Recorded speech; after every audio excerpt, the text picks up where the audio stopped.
For lack of a better term, the Phoenix Suns have been bubblicious. Undefeated in the Lake Buena Vista, Florida bubble heading into their final game today against the Dallas Mavericks, the Suns will be playing for their playoff lives, but also need some help.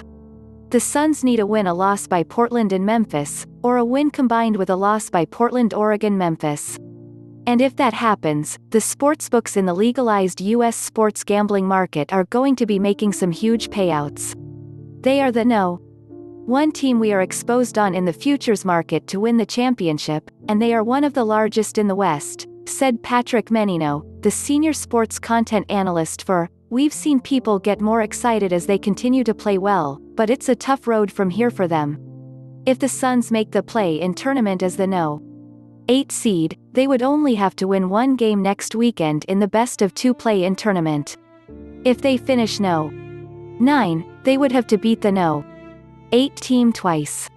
Be that as it may, they have made a name for themselves by being the only team to win all of its games inside the bubble. And where some may have scoffed at the notion of including them and the Washington Wizards among the 22 teams that were invited to the bubble, owner Bob Sarver is having the last laugh. As is Devin Booker, who is a cinch to make the all-bubble team that media members covering the games in Florida are voting on. There is no question that the NBA has been more successful than any of the other major sports in bringing its product back to life. College football is now being cancelled, Major League Baseball is dealing with a rash of coronavirus infections, and the NFL is still trying to figure out whether it will be able to play a full slate of games in what figures to be empty 80,000-seat stadiums.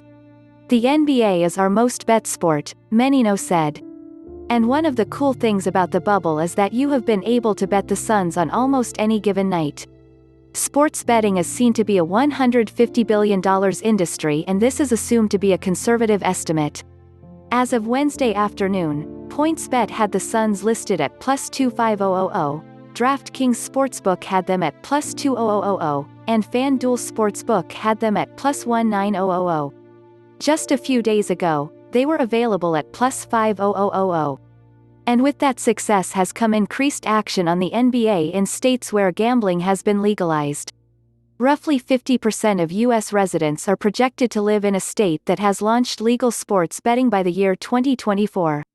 As of now, over a quarter of U.S. residents live in a legal sports betting state, and this number is expected to rapidly jump if and when one or all of the 3 most populated states, California, Texas, Florida, legalize their industry. Like the Suns, there has been a similar decrease in odds for the Portland Trail Blazers, who have jumped up to 8th place in the West, leapfrogging the Memphis Grizzlies.